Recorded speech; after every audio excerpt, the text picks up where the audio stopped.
2004ஆம் ஆண்டு சுனாமியில் தமிழகம் மிக கடுமையாக பாதிக்கப்பட்டது. 2004இல் சுனாமியில் தமிழகத்தில் மட்டும் 6065 பேர் இறந்தார்கள். 88 கிராமங்கள் நிலை குலைந்து அழிந்து போனது.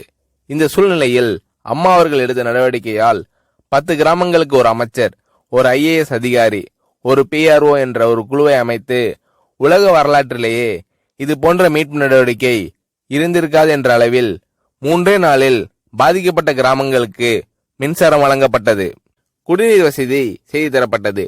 இந்த மின்னல் வேக நடவடிக்கையால் அப்போதிருந்த இந்திய ஜனாதிபதி அப்துல் கலாம் மற்றும் அமெரிக்காவின் முன்னாள் அதிபர் கிளின்டன் ஆகியோரின் பாராட்டுகளை அம்மாவின் அரசு பெற்றது. அழுத கண்களை துடைக்கும் கரம் கொண்டவர் அம்மா அவர்கள். ஆண்டவன் யாரோ ஒரு நபர் மூலமாக வருவார். தமிழ்நாட்டிற்கு கிடைத்த தெய்வம் அம்மா அவர்கள். சுனாமியில் பாதிக்கப்பட்டவர்களில் 40 பேருக்கு 2 குழந்தைகளும் சுனாமியில் இறந்து விடுகிறது. அந்த 40 பேரும் ஏற்கனவே கருத்தடை ஆபரேஷன் செய்திருக்கிறார்கள். பெற்றோர்கள் மட்டும் உயிர் பிழைத்திருக்கிறார்கள்.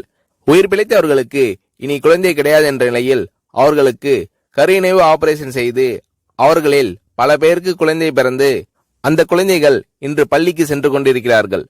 நாகப்பட்டினத்தில் அம்மா அவர்கள் மீனவர்களை சந்தித்த போது மீனவர்கள் கதறி அழுதார்கள்.